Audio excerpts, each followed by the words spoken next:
October 14th, 2025. 2 prisons, 2 men, 2 lives measured in minutes.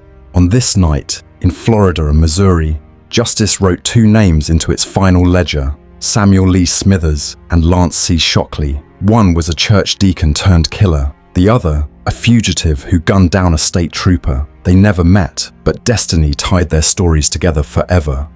2 executions, 1 night. The air inside Florida State Prison was thick with silence.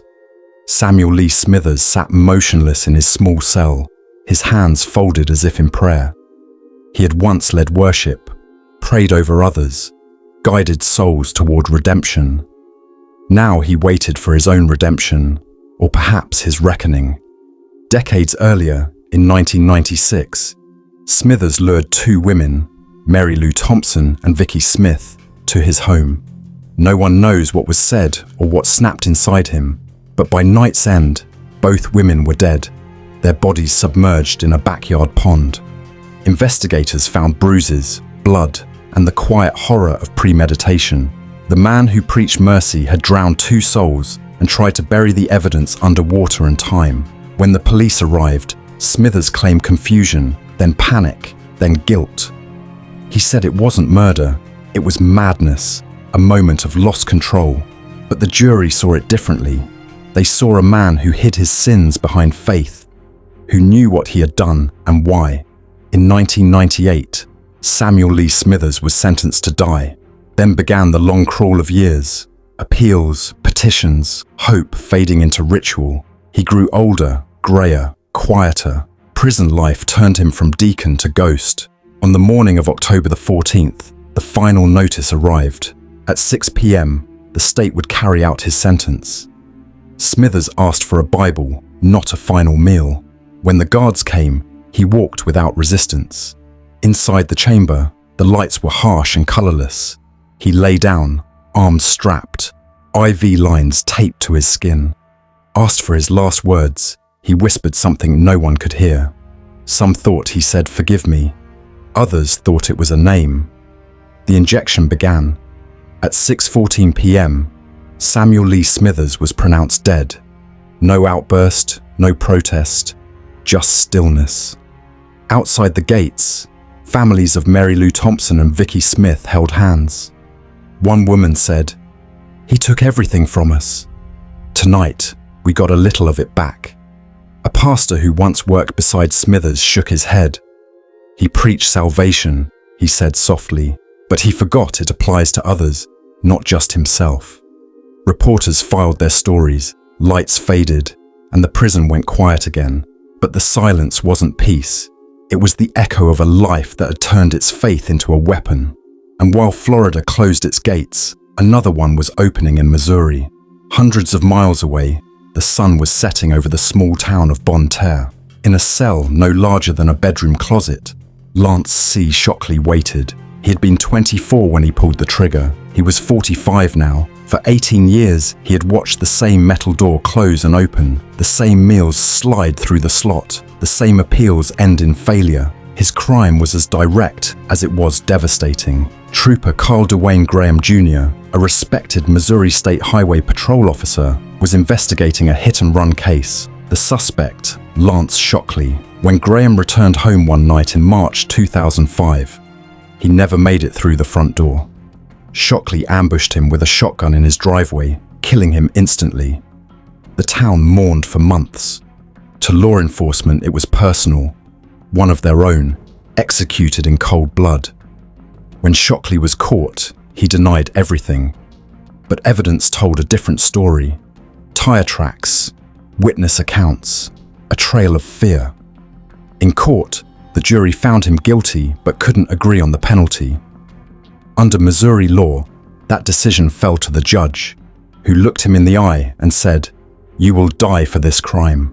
From that moment, Shockley's fate was sealed. The appeals dragged on. He argued ineffective counsel, flawed evidence, procedural errors, every legal doorway a condemned man can knock on. Each one closed. By 2025, only clemency from the governor could save him. It didn't come. At 5 p.m. that night, he received word. Denial confirmed. There would be no stay. Shockley nodded once and went quiet. Guards later said he looked calm, even detached, as if the years had already drained him of fear. At 6 p.m., witnesses filed into the observation room. Trooper Graham's family was there, his mother, his sister, a handful of fellow officers in uniform. They didn't speak. They didn't need to. At 6:13 p.m., Lance Shockley was executed by lethal injection. He said no final words. He stared straight ahead, eyes fixed on nothing. Outside, the American flag at the prison was lowered to half-staff, a quiet tribute to the trooper whose life he took. One officer whispered, "It's done," and turned away. 2 executions. 2 men whose crimes were committed decades apart, but whose fates aligned within the same hour of the same day. As the news spread, the headlines were simple. Florida executes Deacon killer. Missouri executes trooper's murderer. But the stories behind those words were anything but simple. Each man had once been ordinary, fathers, neighbors, sons, until a single act rewrote everything.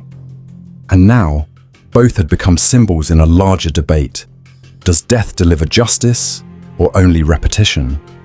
In both states, officials called it closure. In both, the families called it relief. But when the cameras left, what remained was quieter.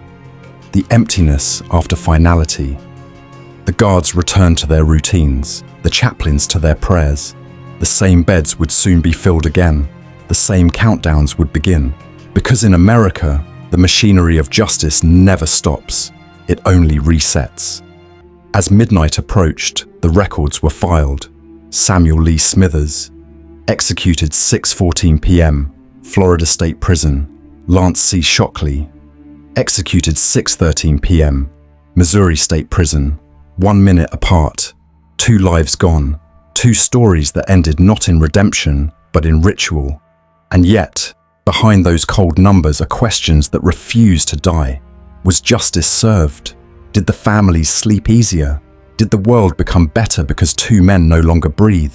Or did something within all of us grow quieter, a little more numb, every time we call death justice?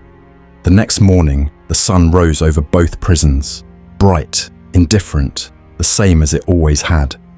Life moved on, but for those who watched that night, October 14th would never feel like just another date.